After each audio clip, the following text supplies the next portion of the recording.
कुछ ऐसे लोग होते हैं जिनकी मौजूदगी अपराध करा देती है, बहुत बड़ा बड़ा क्राइम करा देती है।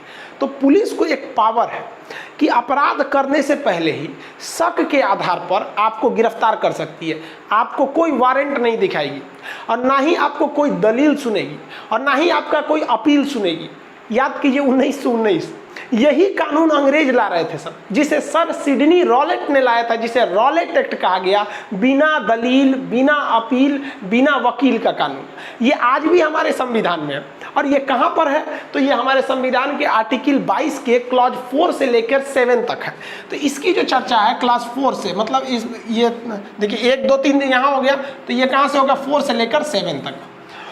इसमें कहा गया है कि अगर कोई व्यक्ति से समाज का बहुत बड़ा हिस्सा प्रभावित होता है तो पुलिस बिना वजह उसे गिरफ्तार कर लेगी और उसे 30 दिन तक रख सकती है, बिना कोर्ट में ले गए, बिना वकील के दिए, बिना दलील सुने, चुपचाप पड़ लो वहाँ पर। और 3 महीने से ज़्यादा भी ले जा सकती है अगर उसको सरकार, जो राज्य सरकार है उसकी एडवाइजरी कमेटी है, अगर वो कहती है कि नहीं 3 महीने से ज़्यादा रखो, इसको छोड़ दोगे तो ज़्यादा दिक्कत हो जाएगा, तो 3 महीने से ज़्यादा भी रख लिया जाता है उन लोग को। तो ये चीज़ें अब बिना कोर्ट में, तो समझ में आ गया। ये रॉलेट एक्ट का नया रूप है जिसे हम लोग कहते हैं निवारक निरोध। ये निवारक निरोध कुछ नहीं है, ये रॉलेट एक्ट के समान ही है। इसे इंग्लिश में कहते हैं प्रिवेंटिव डिटेंशन।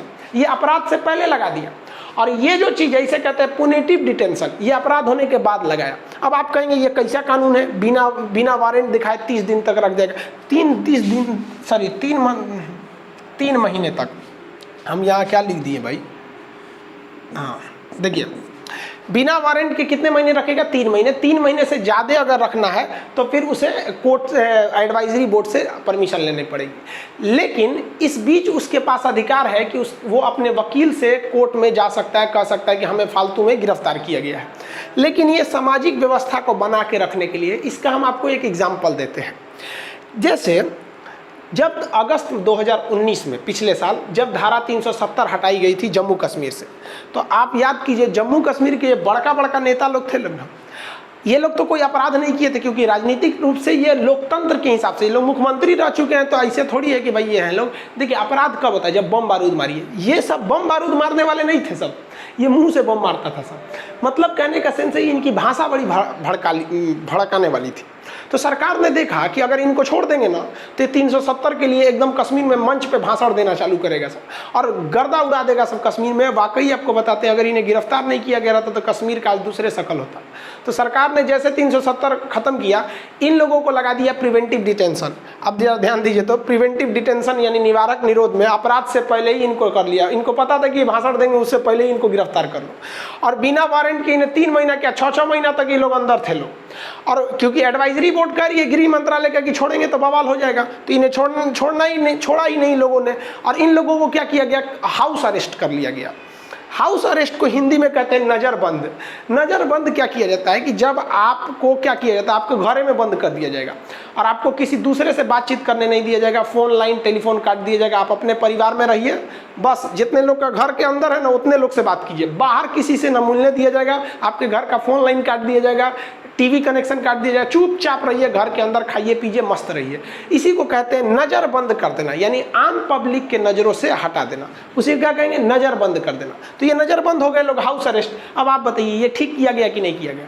अरे भाई पढ़े लिखे लोग भाई, अब इसको कौन कहता है गलत किया गया? वरना आप लोग ये कम लग रही है आपको ये महबूबा मुफ्ती। ये देख रहे हैं, ये है आपको कश्मीर के पुराने मुख्यमंत्री याद होंगे, उनका नाम होगा उमर अब्दुल्ला।